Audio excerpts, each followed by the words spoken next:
Salut et bienvenue sur la maman pas sportive. Et aujourd'hui, dans cette vidéo, je vais vous expliquer pourquoi j'ai dû arrêter le sport, tout simplement. Il se trouve que j'ai eu, entre guillemets, quelques problèmes de santé. Pas des problèmes graves, enfin, quoique assez dérangeants quand même. Il se trouve que j'avais trop forcé, on ne sait pas vraiment le pourquoi du comment. Les médecins n'ont jamais trouvé l'explication à mes douleurs. C'est un peu resté sous silence malgré le nombre de spécialistes que j'ai été voir. Mais en gros, après avoir fait mes courses de 3 et 4 km, en fait mon genou s'est bloqué et j'ai commencé à avoir des plaques rouges sur le genou qui m'immobilisaient. C'est sûr que c'est vraiment contraignant de ressentir ça et ça a quand même duré plusieurs mois. J'ai presque parfois plus marché de douleur. Donc le sport c'était fini. Je commençais à peine à m'y mettre, donc quitter c'est peut-être plus facile parce que quand on est vraiment accro, c'est beaucoup plus compliqué. Et du coup, retrouver la motivation après ça n'a pas été facile du tout.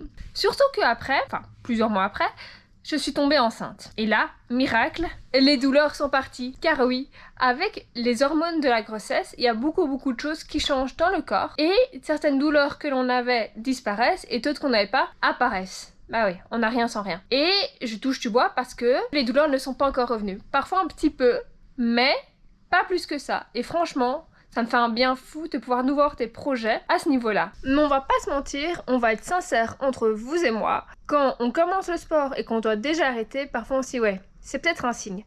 Sauf que non, ça n'a rien à voir. Être un signe ou pas un signe quand on se blesse, c'est tout simplement on s'est blessé, on doit soigner pour pouvoir après refaire du sport. C'est tout, ça n'a rien à voir avec un signe en se disant oui mais ça veut dire que je suis pas faite pour ça. Non. Ton corps n'est pas assez habitué, tu as peut-être fait trop vite, trop fort, quelque chose qui fait que c'est pas possible pour ton corps d'aller à la puissance que tu as envie avec ses capacités qu'il avait ou avec un terrain de pratique comme tu avais ou pour X ou Y raison, ça n'a rien à voir avec ta détermination à faire du sport.